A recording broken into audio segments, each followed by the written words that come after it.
سے پیٹ کے بل آنکھیں لیٹنے کی ممانعت والی حدیث آپ کے سامنے پیش کی گئی۔ پیٹ کے بل لیٹنا یہ شیطان کا ہے اور یہ اہل جہنم کا لیٹنا اللہ تعالیٰ اسے پسند نہیں کرتا۔ اب آج اللہ کے نبی صلی اللہ علیہ وسلم کس طرح لیٹتے تھے، آپ صلی اللہ علیہ وسلم کے لیٹنے کا کیا طریقہ تھا، وہ آپ کے سامنے حدیث کے اندر بیان کیا۔ عن ابي قتادة رضي الله عنه ان النبي صلى الله عليه وسلم كان اذا عطس اليه اضطجع على شقه الايمن واذا عطسه الى السبح نصب ذراعه ووقع راسه على كفه رواه في شرح السنه۔ حضرت ابو قتادہ رضی اللہ عنہ سے روایت ہے کہ رسول اللہ صلی اللہ علیہ وسلم کا معمول اور دستور تھا کہ سفر میں جب آپ رات میں پڑاؤ کرتے تو داہنی کروٹ پر آرام فرماتے اور جب صبح سے کچھ پہلے پڑاؤ کرتے تو اپنی کلائی کھڑی کر لیتے اور سر مبارک اپنی ہتھیلی پر رکھ کر کچھ آرام دے دیتے۔ اہل عرب کا عام طور سے یہ معمول تھا کہ رات کے ٹھنڈے وقت کے اندر سفر کیا کرتے، کیونکہ وہاں کی دھوپ بہت سخت ہوتی اور ریت جو ہے وہ بالکل آگ کی طرح گرم ہوتا ہے، تو اس لیے ان کا یہ معمول تھا کہ رات کے ٹھنڈے وقت میں سفر کیا کرتے تھے۔ پھر اگر پہلے شام میں پہلے وہ لوگ نکل جاتے، زیادہ رات نہ ہوتی نکلنے میں، تو ایسی صورت میں رات باقی ہوتی، تقریباً کچھ رات کا حصہ باقی ہوتا تو وہ لوگ پڑاؤ کر کے آرام کرتے، پھر صبح چلتے۔ اور اگر نکلنے میں تاخیر ہو جاتی، رات کا زیادہ حصہ ہو جاتا نکلتے تو ایسی صورت میں رات بھر سفر کرتے اور فجر کی اذان سے پہلے، صبح کی نماز سے پہلے تھوڑی دیر پہلے وہاں پر پڑاؤ کرتے اور پھر آرام کیا۔ تو اب اللہ کے نبی صلی اللہ علیہ وسلم کا طریقہ صحابہ کرام نے یہ دیکھا کہ جب شروع میں شام ہوتے ہی سفر کا آغاز کر دیتے، تو ایسی صورت میں اللہ کے نبی صلی اللہ علیہ وسلم جب پڑاؤ کرتے اور رات کا کافی حصہ باقی ہوتا تو آپ اپنے داہنی ہتھیلی کو اپنے رخسار کے نیچے، دائیں رخسار کے نیچے رکھ کر کے داہنی کروٹ دیتا۔ سنت طریقہ بھی یہی ہے کہ جب ہم لیتے ہیں تو پہلے داہنی کروٹ لیتے اور اس میں بھی اس کا خیال رہے کہ چہرہ قبلے کی جانب، جیسے قبر کے اندر میت کو لیٹایا جاتا ہے، تاکہ ابھی سے اس کی عملی مشق شروع ہو جائے کہ ہم کو مرنے کے بعد قبر میں اسی طرح لیٹنا ہے۔ ابھی سے ہم لوگ روزانہ اس کی پریکٹس کریں۔ اور جو نیند ہے اسے موت کہا گیا ہے۔ نیند موت ہے۔ کتنے لوگ ایسے ہیں جو سوتے ہیں تو سوتے ہی رہ جاتے، اللہ رب العزت اگر نہ اٹھائے تو پھر ہم تو چلے گئے۔ اس لیے اللہ کا شکر ادا کرتے ہیں، الحمدللہ الذی احیانا، تمام تعریف اللہ کے لیے جس نے ہمیں زندہ کیا مرنے کے بعد، گویا کہ ہم مر چکے۔ تو ہمارے نبی صلی اللہ علیہ وسلم کا کیا معمول تھا کہ اگر رات کا زیادہ حصہ باقی رہتا اور پڑاؤ قافلہ کرتا تو آپ صلی اللہ علیہ وسلم دائنی کروٹ لیٹ کر کے آرام فرماتے، اور اگر صبح سے تھوڑی دیر پہلے قیام کرتے، یعنی فجر کی نماز میں تھوڑا ہی وقت باقی ہوتا، تو آپ صلی اللہ علیہ وسلم یوں کوہنی کو کھڑا کرتے اور اس کے اوپر ہتھیلی کے اوپر اپنا سر لیٹ جائیے۔ لیٹنے کے بعد کوہنی کو کھڑا کر دیجیے اور کھڑا کرنے کے بعد یہ جو ہتھیلی ہے اس کے اوپر اپنا سر، یہ بھی دائنی ہی کروٹ ہوتا، لیکن یہ ایسی حالت میں ہوتا کہ انسان کو گہری نیند نہ لگے۔ جب آپ کوہنی کو کھڑا کیے ہوئے ہیں تو گہری نیند کیسے لگے گی؟ کیوں؟ فجر کی نماز کے اندر کہیں ہماری نیند نہ لگ جائے اور فجر کی نماز قضا نہ ہو جائے، اس کی فکر ہوتی اللہ کے نبی صلی اللہ علیہ وسلم کو۔ اور آپ صلی اللہ علیہ وسلم ایسے سوتے تھے، اپنی کونی کو وہ کھڑا کر لیتے اور اپنی ہتھیلی کے اوپر اپنا رخسار مبارک کا داہنا حصہ رکھا کرتے تھے اور تاکہ ہم لوگ جو نبی صلی اللہ علیہ وسلم کی سنت کو اپنا معمول بنائیں گے۔ کبھی ایسا ہو جاتا ہے رات سونے میں بہت دیر ہو گئی، رات سونے میں کام کی وجہ سے دیر ہو گئی، کبھی عید کی رات ایسا ہو جاتا ہے بہت زیادہ کام ہوا، اب 1 گھنٹہ 2 گھنٹہ باقی ہے، چلو تھوڑا سا آرام کر لیتے ہیں، اور آرام ایسا کیے کہ صبح جب آنکھ کھلتی ہے تو 8 بج رہا ہے، 9 بج رہا ہے، 10 بج رہا ہے۔ یہ ایسا کیوں ہوتا ہے؟ اس لیے کہ ہم لوگ غفلت کے ساتھ سو جاتے ہیں، اٹھنے کا کوئی اہتمام نہیں کرتے ہیں۔ اس لیے آج کل تو گھڑی ہے، گھنٹہ ہے، ساری چیزیں موجود ہیں، اس کے باوجود بھی ہمیں سنت پر عمل کرنے کے لیے اگر تھوڑا وقت باقی ہو تو اپنی باڈی کو کھڑا کر کے اس کے اوپر اپنا سر رکھ کر کے آرام کرنا ہے تاکہ فجر کی نماز ہماری قضا۔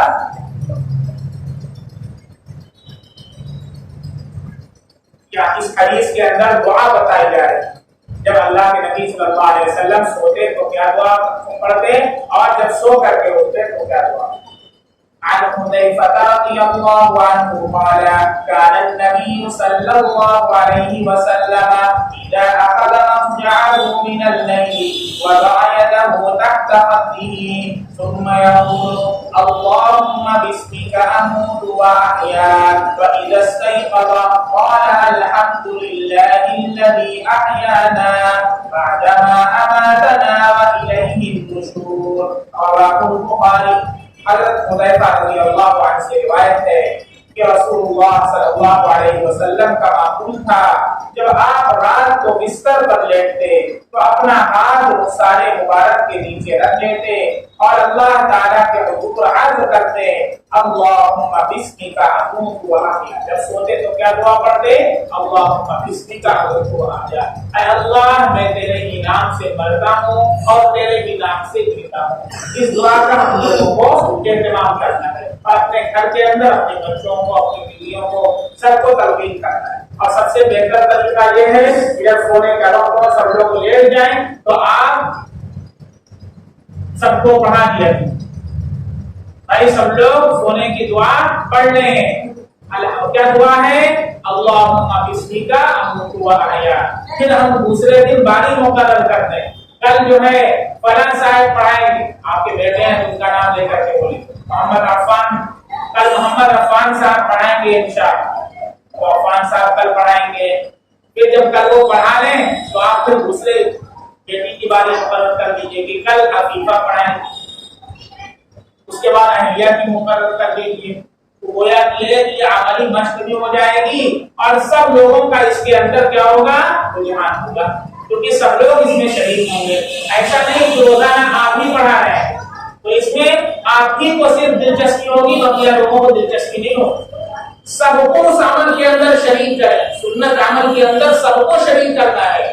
جیسے پارٹی ہوتی ہے تو سب لوگ کیک کاٹ رہے ہیں، اس کے اندر تو سب لوگ آگے آتے رہتے ہیں، اور جب دعا پڑھانے کی بات آتی ہے سب لوگ پیچھے دامن جھاڑ کر کے نکل گئے۔ دادا صاحب پڑھائیں گے، دادا مسجد جاتے ہیں تو دادا پڑھائیں، اور پوتا صاحب کیا کریں گے؟ کھالی بیٹھ کے کھائیں گے۔ پھر پوتے صاحب بھی تو پڑھانا ہے، کیوں؟ دادا تو چلے جائیں گے، پوتا ہی تو رہے گا۔ جب پوتا رہے گا، پوتا امی سے پڑھایا ہوگا تو وہ اپنے بچوں کو پڑھائے گا، اور اس کے بچے اپنے بچوں کو پڑھائیں گے، اور یہ سلسلہ قیامت تک چلتا رہے گا۔ آپ کے نام اعمال کے اندر نیکیاں لکھی جاتی ہیں۔ لیکن آج افسوس کے ساتھ کہنا پڑتا ہے کہ گڈ نائٹ کا تو رواج ہے، آج گڈ نائٹ کا تو رواج ہے، اور ہیپی برتھ ڈے کا تو رواج ہے، اور دنیا بھر کے خرافات کا رواج ہے، لیکن سنت پر عمل کرنے کا رواج نہیں ہے۔ مجموعی طور پر سنت پر عملی مشق اس کی ہم کو کرنا ہے۔ تو انشاءاللہ آج سے ہم لوگ کوشش کریں کہ انشاءاللہ آج سے ہم لوگ کریں گے۔ جب سونے لگے تو کیا دعا پڑھتے؟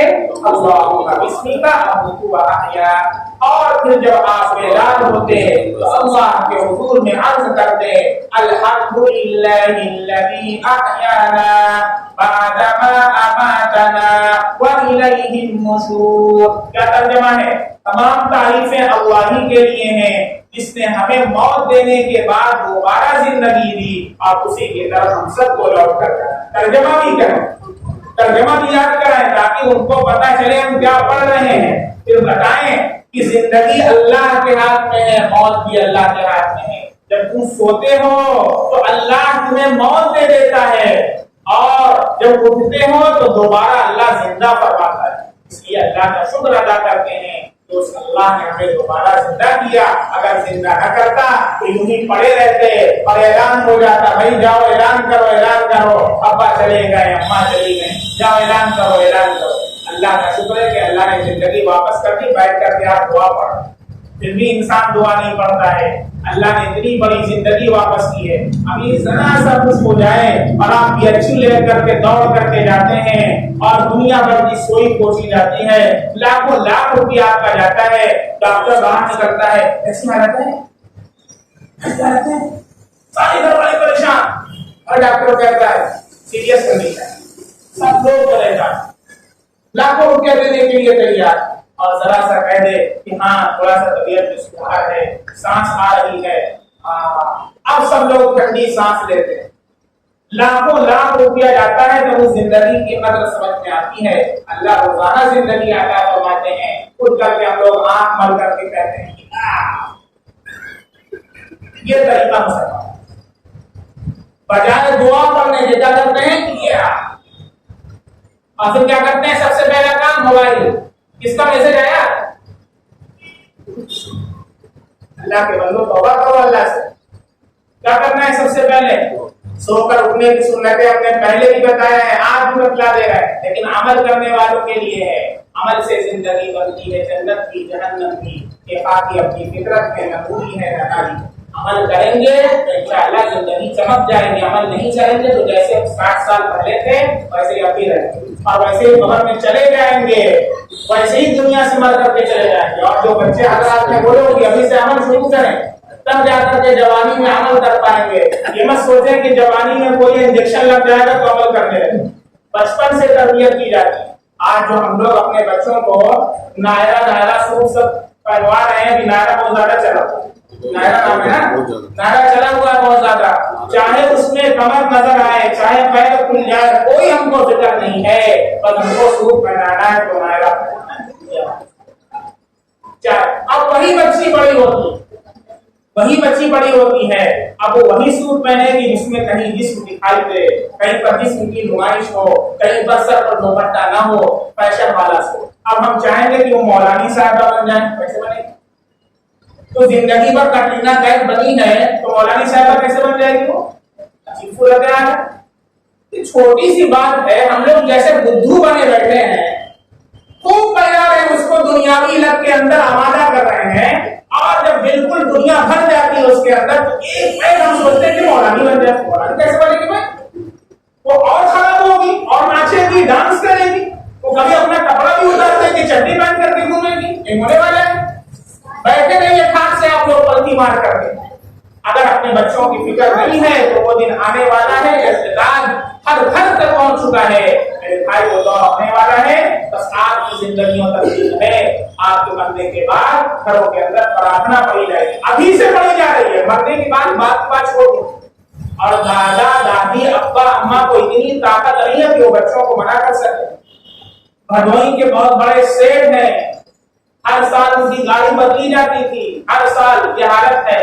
ان کا بچہ پوری زندگی اس کو پڑھایا لکھایا، بڑے اسٹینڈرڈ، سب کچھ کہاں سے پڑھائی ہوئی؟ فرانس سے، جاپان سے، لندن سے پڑھائی ہوئی۔ کیا ہوا؟ چھوٹی سی بات پر ان کا پوتا ہے تو بچے کا بچہ ہے، بڑے لاڈ پیار سے اس کو پالا ہے، کبھی اس کو کوئی تکلیف نہیں ہونے دی، بس وہ ذرا سا پوتا ان کے کمرے میں آیا کھیلتے ہوئے اور خود ہی گر پڑا اور رونے لگا، اور اس کے بعد جلدی سے وہ دوڑ کر کے آیا، ان کی امی آئی اور اس کو لوا کر کے چلی۔ بس اتنی سی بات، نہ انہوں نے گرایا نہ کچھ۔ اس بات کو لے کر کے اتنی ناراضگی کہ ابا اما سے دشمنی، نہ آج تک سالوں ہو چکے ہیں بات کرنے کے لیے تیار نہیں بچے، نہ اس کی عورت تیار ہے، سب کچھ الگ ہو چکا ہے، فیملی الگ ہو چکی ہے۔ کیوں؟ فون کر کے ہم سے کہہ رہے ہیں ہم کو کچھ سمجھا دیجیے، بچے کو کوئی دعا کر دیجیے۔ ہم نے کہا کہ آپ نے بچپن سے دین کی تعلیم دی تھی اس کو، تب تو فرانس سے لندن جاپان آپ کو سمجھ میں آ رہا تھا، آج رو رہے ہیں بیٹھ کر کے، کئی مرتبہ فون کر چکے رو رہے ہیں، خدا کی قسم رو رہے ہیں۔ آج سمجھ میں آ رہا ہے کہ فرانس کی تعلیم کیا ہوتی ہے۔ اس لیے میرے بھائیوں، مکتب کی تعلیم کو زندہ کرو، بولیوں کی تعلیم کو زندہ کرو، ورنہ یاد رکھو تمہارا خاتمہ ہو جائے گا، ایمان گھروں سے نکل جائے گا اور تم بیٹھے کے بیٹھے رہ جاؤ گے، کوئی بھی کام نہیں آئے گا، نہ کوئی حرکت کام آئے گی، نہ تمہارا مال کام آئے گا، نہ دولت کام۔ اس لیے ہم بتا دے رہے ہیں سونے کا اٹھنے کا کیا طریقہ ہے۔ سب سے پہلی سنت، 4 سنتیں۔ سب سے پہلی سنت، جب ہم اٹھ کر کے بیٹھیں گے تو اپنی دونوں ہتھیلیوں سے اپنے آنکھ اور رخسار کو ایسے بننا ہے۔ پہلا کام کیا کرنا ہے؟ جب ہم اٹھیں گے تو سب سے پہلے اپنی دونوں ہتھیلیوں سے اپنے آنکھ اور رخسار کو کیا کرنا ہے؟ ملنا ہے۔ یہ ہمارے نبی صلی اللہ علیہ وسلم کی سنت ہے تاکہ نیند کا خمار دور ہو جائے۔ پھر اس کے بعد کیا پڑھنا ہے؟ 3 مرتبہ الحمدللہ الحمدللہ الحمدللہ، 2 سنت ہو گئی۔ پھر اس کے بعد 1 مرتبہ کلمہ طیبہ لا الہ الا اللہ محمد رسول اللہ۔ پھر اس کے بعد سو کر اٹھنے کی دعا جو ابھی بتائی گئی، الحمدللہ الذی احیانا بعدما اماتنا والیہ النشور۔ یہ 4 سنتیں ہیں، اٹھ کر جب بیٹھیں گے تو کریں گے ہم انشاءاللہ، گھر والوں کو بتلائیں گے 4 سنت۔ پھر اس کے بعد سے شرط ہو رہی ہے اپنی لائف، اب ہر چیز سنت کے مطابق کرنا ہے۔ اب ہم لوگ اپنی زندگی دیکھیں تو اس کے بعد کی سنت ہمیں معلوم ہے کہ نہیں معلوم؟ نہیں معلوم ہے۔ ہم نے کتنے دن سے کہا ہوا ہے، جلسوں کے اندر کہا ہوا ہے، سوائے ایک آدمی کے کوئی نہیں ہے، ایک آدمی اور کوئی کیوں؟ اس لیے کسی کو ضرورت ہی نہیں ہے سنت کی۔ بیان کرنا تو سب کو آتا ہے لیکن سنت پر عمل کرنا کسی کو۔ حضرت مولانا انعام الحسن صاحب رحمۃ اللہ علیہ فرمایا کرتے تھے، سابق حضرت فرمایا کرتے تھے، میں تم سے یہ نہیں کہتا کہ ساری سنتوں کو سیکھ لو، میں تم سے یہ نہیں کہتا کہ ساری سنتوں کو سیکھ لو، لیکن اتنا کہتا ہوں کہ جو عمل تم صبح سے شام تک کرتے ہو اسے سنتوں کے مطابق کر لو۔ یہ تو کر سکتے ہو، یہ بھی کرنے کے لیے امت تیار۔ دیکھیے کوئی نہیں آئے گا، یہ آخر کہہ رہا کوئی پوچھنے کے لیے نہیں، اس کے آگے ہم پڑھیں گے نہیں۔ یہ 4 سنت جو بتا دیا، اس کے بعد یہ تو زندگی اسٹارٹ ہو رہی ہے ہماری۔ اب تک کی جو 40-50 سال کی زندگی گزر گئی بغیر سنت پر عمل کیے ہوئے، اب یہاں سے لائف اسٹارٹ ہو رہی ہے، تو پھر پوچھیں گے تو عمل کرنا پڑے گا۔ اس لیے نہ پوچھنا ہوگا، نہ نومن تیل ہوگا، نہ راتھا ناچے۔ چھوڑو یار، ہو جائے گا پوچھیں، اس لیے پوچھیں گے نہیں۔ اللہ تعالیٰ پھر پوچھیں گے کیا؟ اللہ پوچھیں گے بزنس کرنا آتا تھا، دکان کھولنا آتا تھا، ساری چیزیں تم کو معلوم تھی، لیکن میرے نبی سے محبت کی؟ ضرور محبت کی، میرے نبی کی سنت تم نے سیکھا۔ اس کے بعد 4 سنت مفتی صاحب نے بتا دیا تھا، اس کے بعد بستر سے کیسے اترنا ہے، اس کے بعد کیا کرنا ہے، پھر اس کے بعد کیا کرنا ہے، کپڑا پہنیں گے تو کپڑا پہننے کی کیا سنت ہے، کیا دعا ہے۔ سورج نکل رہا ہے، فجر کی نماز کے لیے جا رہے ہیں، تو فجر کی نماز کے لیے جب مسجد اللہ کے نبی صلی اللہ علیہ وسلم نکلتے تھے تو کیا دعا پڑھتے؟ سیکھا آج تک ہم نے؟ نہیں۔ سیکھنے کی فکر کیا؟ نہیں۔ پوچھا؟ نہیں۔ تو کیسے سیکھے گا؟ پوچھنا ہی نہیں چاہتے، جب بیٹھتے ہیں تو اپنے ہی تقریر شروع۔ اللہ کے بندوں، جب بیٹھو تو کچھ سیکھنے کی کوشش کیا۔ ہم لوگ اپنے استاد کے سامنے بولا نہیں کرتے تھے، صرف چپ چاپ خاموش رہا، اور ہمیشہ میرے پاس ایک ڈائری رہتی تھی، اس میں سوال بھرے رہتے۔ حتیٰ کہ میرے استاد مفتی صاحب کہتے تھے کہ عبدالرحمان کو چھوڑ ہی دو، سب پوچھ ہی لو۔ کوئی استاد ایسا نہیں ہوگا، آپ جا کر کے پوچھ لیں کہ میں نے اس کے پیچھے لگ کر کے، جب بھی کوئی استاد نظر آتا میں دوڑتا تھا، تو اس لیے مجھے پوچھنا کہ فلاں استاد، میں ان کے پیچھے دوڑتا تھا، مجھے پوچھنا تھا کہ یہ کام کیسے آج مت کو نہیں کیسے کرتا ہے، اور میں ابھی بھی بتا دوں، میں ابھی بھی پوچھتا ہوں، میں آپ کو تو مسئلہ بتا رہا ہوں، لیکن جب میری ذات کا مسئلہ آتا ہے، میری ذات کا مسئلہ آتا ہے تو تو میں اس لیے اللہ سے ڈرتا ہوں کہ کہیں ایسا نہ ہو کہ میں اپنی ذات کے بارے میں کوئی ایسا حکم تلاش کر لوں جو سہولت والا ہو، اپنی ذات کے لیے کوئی ایسا حکم تلاش کر لوں جو سہولت والا ہو، اس لیے میں اپنی ذات کے بارے میں دوسرے مفتیان کرام سے پوچھتا کہ بھائی مجھے عمل کرنا ہے تو آپ مسئلہ کریں، تاکہ اللہ کے سامنے کہہ سکتے ہیں اللہ تعالیٰ میں نے پوچھ کر کے تمام بھائی پوچھنے کی عادت ڈالو، پوچھنے میں شرم نہیں کرنا،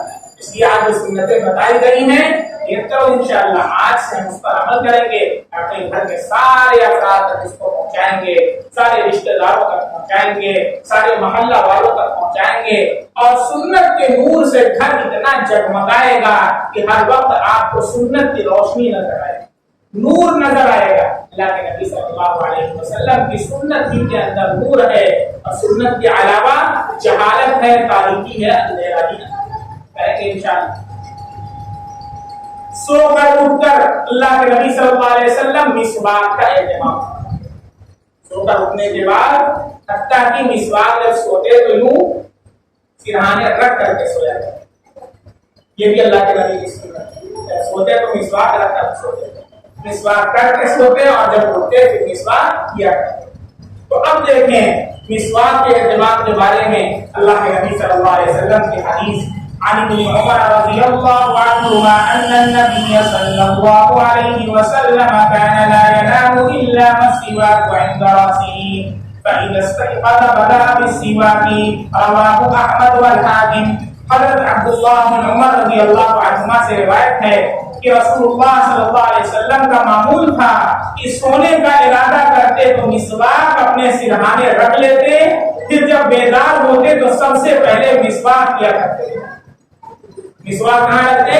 سرہانے رکھ لیتے، اور پھر بیدار ہوتے چونکہ منہ کی بدبو ہوتی ہے تو مسواک کیا کرتے تھے۔ اس لیے آج ہم لوگ نیت کریں انشاءاللہ 4 روپے 5 روپے کی مسواک ملتی ہے، لیکن یہ ایسی عظیم سنت ہے کہ اس پر عمل کرنے سے اللہ تعالیٰ نے بڑی بڑی جنگوں کو اللہ نے فتحایا۔ صرف اتنی کوئی سنت چھوٹی نہیں ہے، خدا کی قسم کوئی سنت چھوٹی نہیں ہے، ایک ایک سنت زمین و آسمان پر پائی، اللہ کے نبی کی ایک ایک سنت زمین و آسمان پر پائی۔ اس لیے نیت کریں انشاءاللہ آج سے اپنی مسواک کر کے سرہانے رکھ کر کے سوئیں گے، اور جب صبح اٹھیں گے تو 4 عمل کرنے کے بعد پہلے مسواک، پہلے کیا کریں گے؟ وضو سے پہلے کی مسواک وہ الگ سنت ہے، اور سو کر اٹھ کر کے مسواک کرنا الگ سنت ہے۔ جو کوئی نہ کہے ہم تو وضو سے پہلے کرتے ہیں، وہ الگ سنت ہے، سو کر اٹھ کر کے مستحیل و مسواک کرنا یہ الگ سنت ہے۔ عن عائشة رضي الله عنها أن النبي صلى الله عليه وسلم كان لا يرقد من ليل ولا نهار فيستيقظ إلا تسوكا، رواه أبو داود۔ حضرت عائشہ صدیقہ رضی اللہ عنہا سے روایت ہے کہ رسول اللہ صلی اللہ علیہ وسلم رات میں یا دن میں جب بھی سوتے تو اٹھ کر مسواک ضرور کرتے، اگر دن میں بھی قیلولہ کر لیتے، کبھی کوئی ہم لوگ نیند آ گئی، قیلولہ دن میں سونے کو کیا کہتے ہیں؟ قیلولہ کہتے ہیں، کھانے کے بعد آرام کرنے کو قیلولہ، یہ بھی سنت ہے، چاہے 10 منٹ کے لیے آپ کا مرمی طے کیا کہ یہ سنت کی نیت سے، اور پھر اس کے بعد جب اٹھیں تو کیا کریں؟ دن میں یا رات میں جب بھی ہمارے نبی صلی اللہ علیہ وسلم سوتے تو اٹھنے کے بعد پہلے کیا کرتے تھے؟ مسواک کیا کرتے تھے۔ آج سے ہم لوگ بھی اسے اپنی زندگی کے اندر شامل کر لیں کہ ہم لوگ بھی جب سوئیں گے اور جب سو کر اٹھیں گے تو ہم لوگ کیا کریں گے؟ مسواک کریں گے۔ حضور صلی اللہ علیہ وسلم کس طرح بیٹھتے تھے، آپ صلی اللہ علیہ وسلم کس طرح بیٹھتے تھے اور کس طرح بیٹھنے کی ہدایت فرماتے تھے، اس سلسلے کی روایت بخاری کی آپ صلی اللہ علیہ وسلم کی آپ کے سامنے پیش ہے۔ عن ابن عمر رضی اللہ عنہما قال رأيت رسول اللہ صلی اللہ علیہ وسلم بفناء الكعبة محتميا بيديه۔ حضرت عبداللہ بن عمر رضی اللہ عنہ سے روایت ہے، بیان فرماتے ہیں کہ میں نے رسول اللہ صلی اللہ علیہ وسلم کو بیت اللہ کے صحن میں احتبا کے طور پر بیٹھے دیکھا ہے۔ احتبا کے طور پر بیت اللہ کے صحن میں خانہ کعبہ جو مطاف کا حصہ، وہاں پر آپ صلی اللہ علیہ وسلم کو احتبا کے طور پر بیٹھے دیکھا ہے۔ احتبا کسے کہتے ہیں؟ احتبا کہتے ہیں دونوں سریروں کو